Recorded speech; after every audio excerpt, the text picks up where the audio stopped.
وأحسن منك لم تر قط عيني وأجمل منك لم تلد النساء خلقت مبرأ من كل عيب خلقت مبرأ من كل عيب كأنك قد خلقت كما تشاء كتاب أنزلناه إليك مبارك ليدبروا آياته وليتذكر أولو الألباب۔ یہ کتاب برکت والی ہے جسے ہم نے آپ کی طرف نازل فرمایا ہے تاکہ دانش مند لوگ اس کی آیتوں میں غور و فکر کریں اور نصیحت حاصل کریں۔ اللہم صلی علی سیدنا محمد معدن الجود والکرم وآلہ وسلم۔ استغفر اللہ الذی لا الہ الا هو الحی القیوم واتوب الیہ۔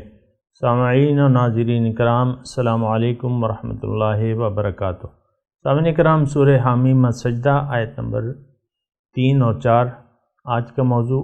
کیا ہم نے اپنا رخ باطن کی کامیابی سے پھیر کر ظاہری کامیابی کی طرف کر لیا ہے؟ اس کے ساتھ سامعین کرام آج کے سبق کا آغاز کرتے ہیں۔ سب سے پہلے گزشتہ سبق کا اعادہ ہوگا۔ بسم اللہ الرحمن الرحیم۔ اللہ کے نام سے شروع جو نہایت مہربان ہمیشہ رحم فرمانے والا ہے۔ حامیم۔ حامیم حقیقی معنی اللہ اور رسول صلی اللہ علیہ وآلہ وسلم ہی بہتر جانتے ہیں۔ تنزیل من الرحمن الرحیم۔ نہایت مہربان بہت رحم فرمانے والے رب کی جانب سے اتارا جانا ہے۔ سامعین کرام، سورہ حامیم السجدہ آیت نمبر 3۔ کتاب فصلت آیاتہ، یہ کتاب ایسی کتاب ہے جس کی آیات احکامات تفصیل سے بیان کر دی گئی ہیں۔ قرآناً، یہ قرآن ہے عربیاً، عربی زبان میں، لقوم یعلمون، اس قوم کے لیے جو علم رکھتی ہے، جو سوجھ بوجھ رکھتی ہے۔ سامعین کرام، کتاب جس میں احکامات تفصیل سے بیان کر دی ہیں، اس کے بارے میں میں نے آپ کو بتایا تھا کہ اول تو یہ ہم نے بحث کی تھی کہ اس کتاب کی ضرورت کیا ہے۔ اس پہ ہم نے بات کی تھی اللہ تعالیٰ کی توفیق سے۔ آج جو ہے قرآناً عربیاً، یہ قرآن عربی زبان میں ہے، لقومی یعلمون، جو ان لوگوں کے لیے ہے جو سوجھ بوجھ سے کام لیتے ہیں، علم سے کام لیتے ہیں۔ اور سامنے کام بات تو حقیقی ہے کہ جو سوجھ بوجھ سے کام لیتے ہیں، قرآن میں ان کے لیے ہدایت ہے اور ان کے لیے فائدہ مند ہے جو سوجھ بوجھ سے کام لیتے ہیں۔ لقومی یعقلون ہے، یہاں یعلمون ہے، اور علم سے کام لیتے ہیں، سوجھ بوجھ سے کام لیتے ہیں۔ دیکھیں، دنیا میں یا تو آپ ہوش مندی سے زندگی گزاریں گے اور یا ایک غفلت کی کیفیت میں۔ غافل شخص جو ہے وہ سوجھ بوجھ سے کام نہیں لیتا، یا ایک سویا ہوا شخص ہے تو وہ بھی، اس کو بھی اس کی عقل جو ہے معاف ہو جاتی ہے، سوجھ بوجھ سے وہ بھی کام نہیں لیتا۔ یہ تھوڑا سا یہاں نقطہ یعنی پلے سے باندھ لیں۔ اگر ہم سوچیں گے اور سمجھیں گے نہیں تو پھر یہ ہے کہ قرآن میں ہمارے لیے کوئی نصیحت نہیں ہوگی۔ عام طور پہ تو یہ ہوتا ہے صاحب اکرام کہ ظاہری زندگی پہ ہم دھوکہ کھا کے اپنا رخ ظاہر کی طرف موڑ کے اللہ تعالیٰ کی طرف سے رخ پھیر کے زندگی گزار رہے ہیں اور سوجھ بوجھ سے کام نہیں لے رہے۔ اگر ہم سوجھ بوجھ سے کام لیں تو پھر یہ ہے کہ ہم حقیقت کو دیکھیں گے۔ ایک چیز کی حقیقت کو سمجھدار آدمی پہلے تو جانتا ہے، سمجھتا ہے کہ ایک چیز کی حقیقت کیا ہے، پھر اس کے مطابق جو ہے وہ اپنے لیے ایک راہ عمل طے کرتا ہے۔ دیکھیں ہم انسان ہیں، دنیا میں آئے ہیں، اللہ تعالیٰ نے دنیا ہمارے لیے پیدا کی ہے اور ہمیں عقل سے بھی نوازا ہے۔ باقی مخلوقات تو مجبور محض ہیں، ان کے لیے جتنی جو ضرورت ہے ان کی ضروریات کے مطابق ان کی عقل دے دی گئی ہے، باقی ایسی عقل جو ہمیں دی گئی ہے ایسی دیگر کسی مخلوق کو نہیں دی گئی۔ اور یہاں تک کہ فرشتے بھی جو اللہ تعالیٰ کی نورانی مخلوق ہیں وہ بھی یہی کہتے ہیں کہ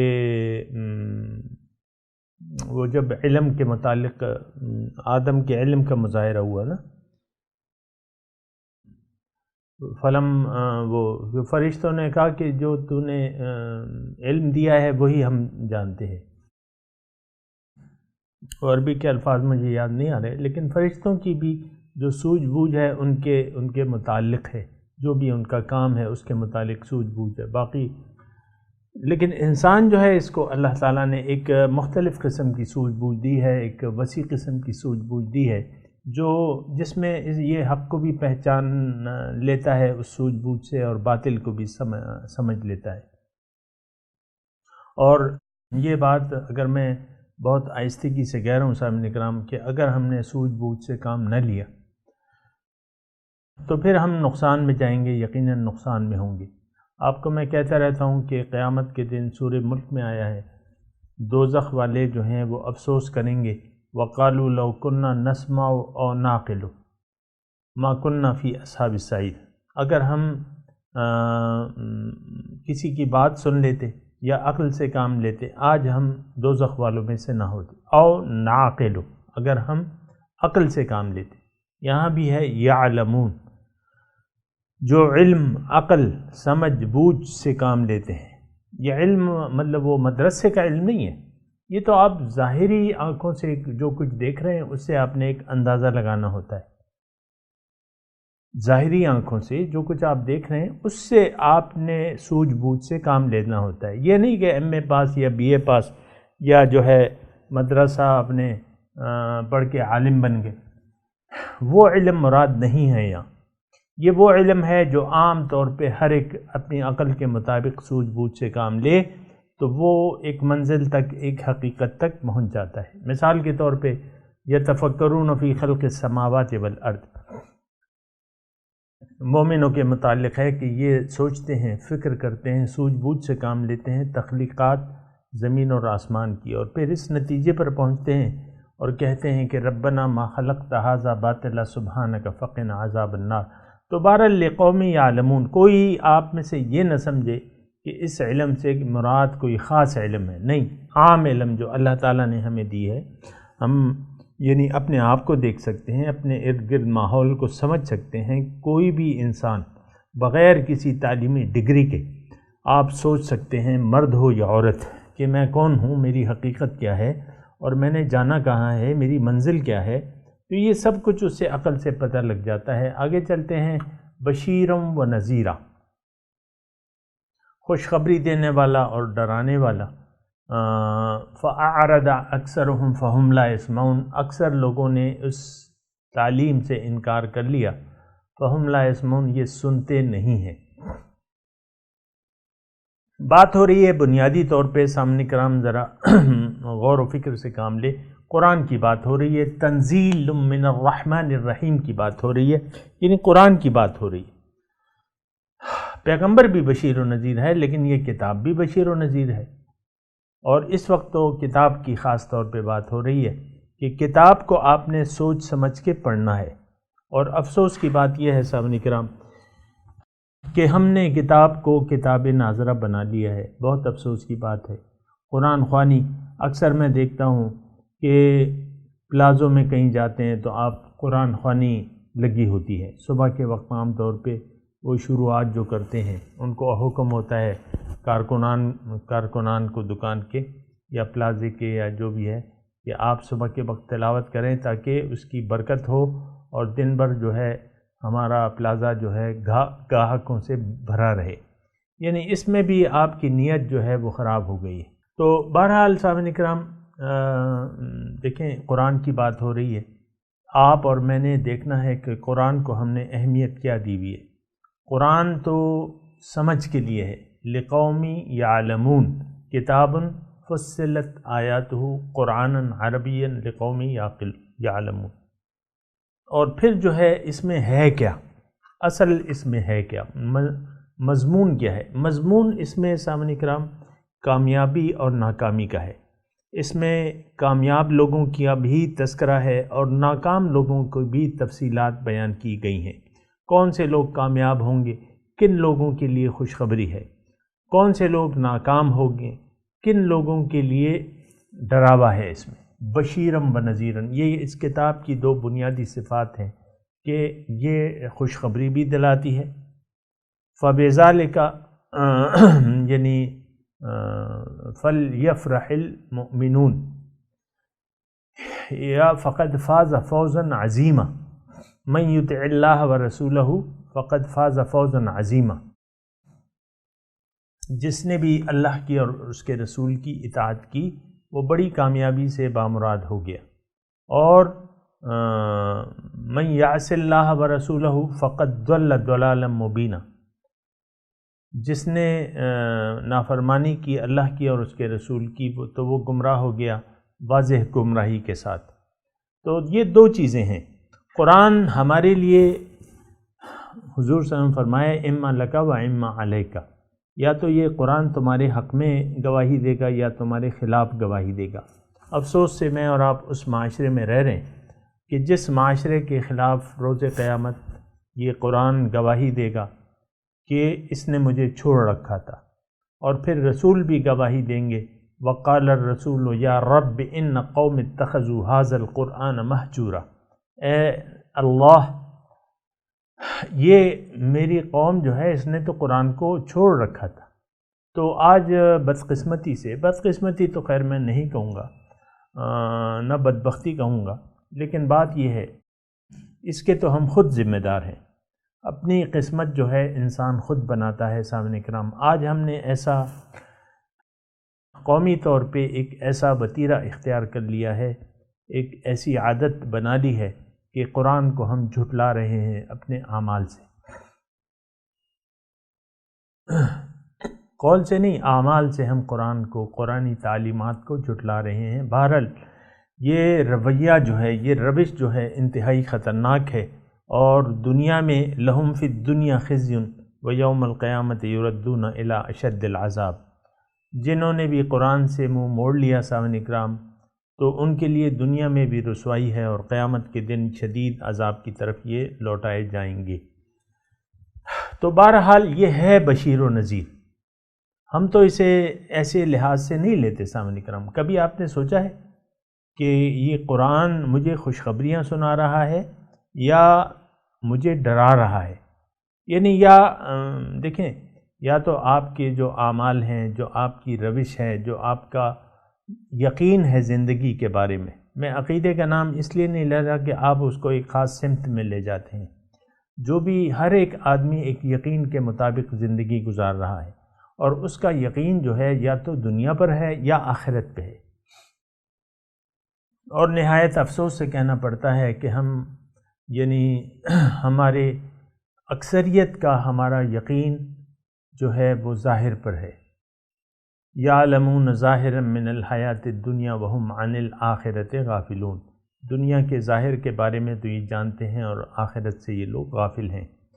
تو بہرحال جو صورتحال ہے یہ آپ کے سامنے ہے، میں نے عرض کر دی۔ فأعرض أكثرهم فهم لا يسمعون، اس کے بارے میں میں نے سورت کے آغاز کے موقع پہ تھوڑی سی بات چیت کی تھی، لیکن وہ آیت اب آ گئی ہے، اور پھر بھی ہم نے سوچنا ہوگا۔ فأعرض، منہ موڑ لیا، رخ پھیر لیا، اکثرهم، اکثر ان میں سے، فهم لا يسمعون، اب وہ سنتے نہیں ہیں دل کے کانوں سے۔ آج قرآنی تعلیمات کو ہم سننے کے لیے تیار نہیں ہیں سامعین کرام۔ کوئی یوٹیوب پہ آپ کوئی گانا اپلوڈ کر دیں، لتا منگیشکر کا یا کسی اور ایرے غیرے کا، تو وہ فوراً جو ہے اس کو لوگ دیکھنا شروع کر دیں گے، اور یعنی ایک دن میں ہو سکتا ہے جتنا بھی گانا وہ پاپولر ہو تو لاکھوں کی تعداد میں ایک آیت کی تفسیر آپ ڈال دیں، نو، اس کا سننے والا کوئی نہیں ہوگا۔ یہ ڈبل فگر یا سنگل فگر یہ تو یعنی اس طریقے سے تو نہیں ہوتا نا سامعین کرام۔ یہ تو قرآن جو ہے یہ تو ایک نادر چیز ہے، اس کو تو ہاتھوں ہاتھ لینا چاہیے۔ یہ تو ایک خزانہ ہے، ایک خزانے کا پتہ بتاتا ہے، لیکن ہمارا سلوک کیا ہے؟ فَأَعْرَضَ أَكْثَرُهُمْ فَهُمْ لَا يَسْمَعُونَ۔ میں نے آپ کو کہا ہے نا، اس دن بھی میں نے اس سبق میں کہا تھا کہ 100% یہ آیت جو ہے ہمارے اوپر فٹ آتی ہے۔ بہرحال اس پہ سوچنے اور سمجھنے کی ضرورت ہے۔ اگر ہم نے منہ موڑ لیا ہے اور اگر آپ سوچ رہے ہیں اور سمجھ رہے ہیں تو پھر یہ ہے کہ اس کی طرف رخ پھیرنے کی ضرورت ہے، اپنے رب کی طرف رجوع کرنے کی ضرورت ہے۔ وَأَنِيبُوا إِلَىٰ رَبِّكُمْ وَأَسْلِمُوا لَهُ، اور اپنے رب کی طرف رجوع کر لو اور اس کے سامنے سر جھکا دو، سر رکھ دو اس کے سامنے، اور کہہ دو کہ سر تسلیم خم ہے جو مزاج یار میں آئے۔ بہرحال آگے چلتے ہیں۔ وَقَالُوا قُلُوبُنَا فِي أَكِنَّةٍ مِّمَّا تَدْعُونَنَا، لفظی ترجمہ، وقالو یہ کہتے ہیں، قلوبنا فی اکنتن، ہمارے دل جو ہیں وہ غلاف میں بند ہیں،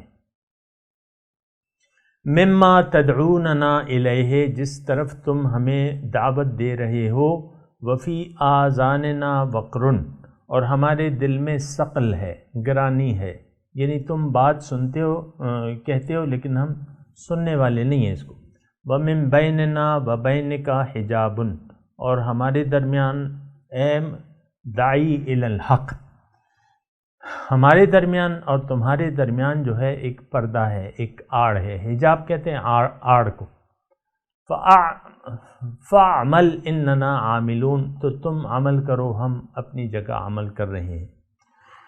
سامعین کرام، سورہ یعنی شان نزول تو میں نے آپ کو بیان کر دیا، اور یہ بھی میں نے آپ کو کہہ دیا کہ یہ ابتدائی دور کی ہے، لیکن میں نے آپ کو یہ بھی کہا ہے کہ جس طریقے سے یہ اس وقت کے مشرکوں کے لیے تھی، یہ آج جنہوں نے اللہ تعالیٰ سے منہ موڑ لیا ہے ان کے لیے بھی ہیں یہ آیات۔ اور یہ دیکھیں قرآن کی آیت ہے یہاں جو وقالو قلوبنا، وقالو، اور یہ کہتے ہیں۔ اب ہمارا کہنا دیکھیں، میں زیادہ تر اس کو اپنے لیے آج اس میں نصیحت تلاش کر رہا ہوں۔ عام طور پہ یعنی آپ دیکھیں تفسیروں میں وغیرہ وغیرہ، اس میں یعنی ایسا، میں یہ نہیں کہہ رہا، میں نہ اپنی کوئی بڑائی کر رہا ہوں، لیکن یہ ہے کہ میں صرف یہ کہہ رہا ہوں کہ میں ایک عام انسان ہوں، میں ایک عالم نہیں، طالب علم ہوں، یہ میں دعوے سے کہہ رہا ہوں۔ لیکن بات یہ ہے کہ قرآن تو کتاب نصیحت ہے، اس سے ہم نے نصیحت لینی ہے۔ وَلَقَدْ يَسَّرْنَا الْقُرْآنَ لِلذِّكْرِ، ہم نے قرآن کو نصیحت حاصل کرنے کے لیے آسان بنا دیا ہے۔ فَهَلْ مِن مُدَّكِرٍ، کوئی ہے کہ سوچے اور سمجھے، کوئی سوچنے والا ہے؟ افلا یعقلون، افلا یتدبرون، افلا یتدبرون القرآن ام علی قلوب اقفالها، کیا یہ قرآن میں سوچتے سمجھتے نہیں ہیں یا ان کے دل پہ تالے لگے ہوئے ہیں؟ تو بہت ضروری ہے سامعین کرام کہ ان آیات کو، شان نزول کو سمجھ تو لیں، لیکن اس کے بعد اس کو اپنے لیے سمجھیں۔ میں نے آپ کو کہا ہے کہ یہ ایک آئینہ ہے، قرآن ایک آئینہ ہے، اس میں یہ آپ کو آئینہ دکھاتا ہے، اس کے آئینے میں نے اور آپ نے اپنی صورت دیکھنی ہے، یا تو قرآن کے ہم مصداق ہوں گے، یعنی قرآن کے مطابق عمل کر رہے ہوں گے، یا قرآن کے خلاف ہوں گے، اس کے خلاف ہم چل رہے ہوں گے۔ اور بہت افسوس سے کہنا پڑتا ہے کہ ہم آج قرآن کے مخالف سمت میں جا رہے ہیں، یعنی جس طرف ہمیں قرآن دعوت دیتا ہے یا جہاں کا ہمیں جس منزل کا راستہ بتاتا ہے، وہ اس کو ہم اپنی منزل بنانے کے لیے تیار نہیں ہیں، بلکہ ہم قرآن کے خلاف، یعنی قرآن سے ہم نے منہ موڑ لیا ہے اور باطل کو ہم نے اپنی منزل بنا لیا ہے۔ دیکھیں حق ایک ہے، حق ایک ہے، باطل بہت سے ہیں۔ ہم نے آج کل باطل معبودوں کو اس کے سامنے سر جھکایا ہوا ہے۔ آپ دیکھ لیں سامعین اکرام، اس معاشرے میں زیادہ اس کی نہ تو دلائل کی ضرورت ہے مجھے کہ اس کے حق میں دلائل دوں آپ کو، دلیل کی ضرورت نہیں ہے، بالکل واضح ہے۔ ایک عام سمجھ بوجھ والا انسان یہ سمجھ لے گا اگر وہ سمجھنے کی کوشش کرے کہ ہم نے اپنا رخ اللہ کی طرف سے پھیر کے دنیا کی طرف کر لیا ہے، باطن کی طرف سے پھیر کے ظاہر کی طرف ہمارا رخ ہو گیا ہے۔ آپ دیکھیں نا، میں آپ کو عرض کرتا رہتا ہوں کہ آپ دیکھ لیں ہمارے مسائل سے ہمارے اصل یعنی منزل کا پتہ ہوگا۔ دیکھیں ایک مسافر ہے، میں آپ کو ایک تھوڑی سی مثال دوں۔ ایک مسافر ہے، 10 دن کا سفر ہے، اور جہاں اس کی منزل ہے وہاں اس کا بہت ضروری کام ہے۔ اب یہ 10 دن کا سفر شروع کرتا ہے تو مثال کے طور پہ اس نے پیدل سفر شروع کر لیا اس منزل کی طرف۔ 10 دن کا سفر ہے مثال کے طور پہ۔ اب اس نے سفر شروع کر لیا، اب یہ ارد گرد اگر یہ اس کو اپنی منزل معلوم ہے تو یہ ارد گرد کے ماحول کی طرف زیادہ توجہ نہیں کرے گا۔ مثال کے طور پہ ایک حسین باغ آ گیا جس میں آبشاریں بھی ہیں، جس میں تالاب بھی ہیں، اور تالاب میں جو ہیں وہ سیر کے لیے جو کشتیاں ہوتی ہیں وہ بھی ہیں، پھر کھابے بھی ہیں، اس کی جیب میں پیسے تو ہیں، اور لیکن وہ اس باغ کی طرف متوجہ نہیں ہوتا۔ وہ کہہ رہا ہے یار میں نے تو بس جانا ہے، یعنی اپنی منزل کی طرف جانا ہے، میں تو اس میں پھر اور کوئی سے کہ بھئی ایک فلم لگی ہوئی ہے، بڑی زبردست فلم ہے، تو یہ اس کی طرف بھی بورڈ تو دیکھ لیتا ہے لیکن اس کی فلم دیکھنے کے لیے بیٹھتا نہیں ہے، نہ خوابوں کے لیے بیٹھتا ہے، نہ سیر و تفریح کے، نہ کوئی۔ آج کل تو ہماری توجہ ساری اس طرف ہے سامنے کرام، ساری توجہ جو ہے دنیاوی، یہ چھوٹی چھوٹی جو خوشیاں ہیں جسے ہم خوشیاں کہتے ہیں، بھئی کیوں اداس رہتے ہو، مزے کرو، مزے اڑاؤ اور من موجی کرو، یہ عام طور پہ۔ لیکن وہ مسافر کی میں بات کر رہا ہوں، وہ مسافر جو ہے یعنی راہ چلتا مسافر جو ہے منزل کی طرف اپنی توجہ رکھے گا، اور منزل ہی اس کی پریشانی ہوگی، اور منزل کے متعلق وہ پوچھتا ہوا چلے گا کہ بھئی فلاں طرف میں جا رہا ہوں، 10 دن کا سفر ہے۔ وہ ہر 2 گھنٹے بعد کوئی اسے راستہ بتا دیتا ہے تو ہر 2 گھنٹے بعد دوبارہ وہ پوچھتا ہے، اور ساری پریشانیاں اس کی اسی منزل کی ہوتی ہیں۔ یعنی ایک آپ سمجھ رہے ہیں نا میری بات، آپ دیکھیں ہماری پریشانیاں، ہماری منزل دنیا ہے، اور ہمارے مسائل سے ہماری منزل کا پتہ چلتا ہے۔ یہ میں آپ کو بہت یعنی آسان سا ایک ٹیسٹ دے رہا ہوں۔ آپ اپنے مسائل کو دیکھیں، آپ کے ذہن میں کیا مسائل ہیں، آپ کے سامنے کیا مسائل ہیں، کن باتوں سے آپ پریشان ہیں، یا کون سے مسئلے حل کرنا چاہتے ہیں۔ کسی نے مکان کا خواب سجا رکھا ہے کہ میں نے مکان بنانا ہے اپنے لیے، کسی کے بچے ہیں کثیر العیال ہے، بچوں کی تعلیم کی فکر ہے، کوئی ماں ہے اس کو اپنے بچوں کی فکر ہے، میرا بچہ کھانا نہیں کھاتا اور ہوم ورک پہ توجہ نہیں کرتا، اور صبح بڑا تنگ کرتا ہے اسکول اٹھتے ہوئے، اور میں تو بڑی پریشان ہوں۔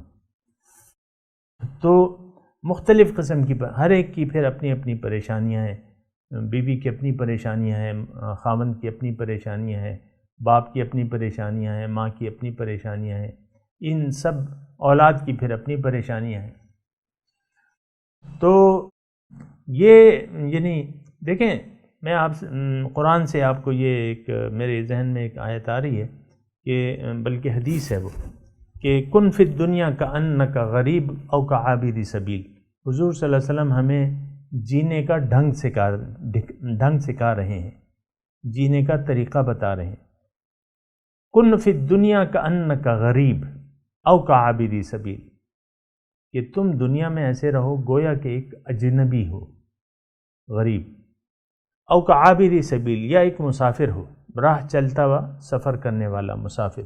تو راہ چلتے ہوئے مسافر کی توجہ شہر کی طرف نہیں ہوتی، اگر وہ اس کے راستے میں شہر آتے ہیں اور خوبصورت شہر آتے ہیں تو اس کی توجہ اس طرف نہیں ہوتی، پھر غریب اجنبی، اب اجنبی جو ہے آپ دیکھ لیں، آپ ایک ایک جلسے میں جاتے ہیں، مثال کے طور پہ میں اجنبی کی بات کر رہا ہوں، آپ ایک جلسے میں جاتے ہیں، وہاں ارد گرد کے لوگ ہیں، آپ ان سے ہاتھ نہیں ملاتے، آپ بس اپنا جلسہ سن کے واپس آ جاتے ہیں اجنبی کی طرح۔ آپ کو اور لوگوں سے کیا لینا دینا کہ میرے دائیں کون بیٹھا ہے، بائیں کون بیٹھا ہے۔ عام طور پہ خواتین برا نہ منائیں، دو خواتین جب اکٹھی ہوتی ہیں تو میں نے نوٹ کیا ہے کہ فوراً ہی دوسرے سے گفتگو شروع ہو جاتی ہے، کہاں کی ہو، کہاں رہنے والی ہو، یہ کپڑے تو تم نے بڑے اچھے پہنے ہوئے۔ مثال کے طور پہ خواتین میرے خیال سے مسکراہٹ ہی آئی ہوگی ان کے لبوں پہ، تو ٹھیک ہے مسکرا لیں تھوڑا سا، لیکن میں کہہ رہا ہوں کہ اجنبی، حضور فرماتے ہیں کہ اجنبی کی طرح رہو۔ تو آپ خوب جانتے ہیں کہ اجنبی، بھائی اجنبیوں کا کیا رویہ ہوتا ہے، وہ ارد گرد کے ماحول سے ایک اجنبی پن محسوس کرتا ہے۔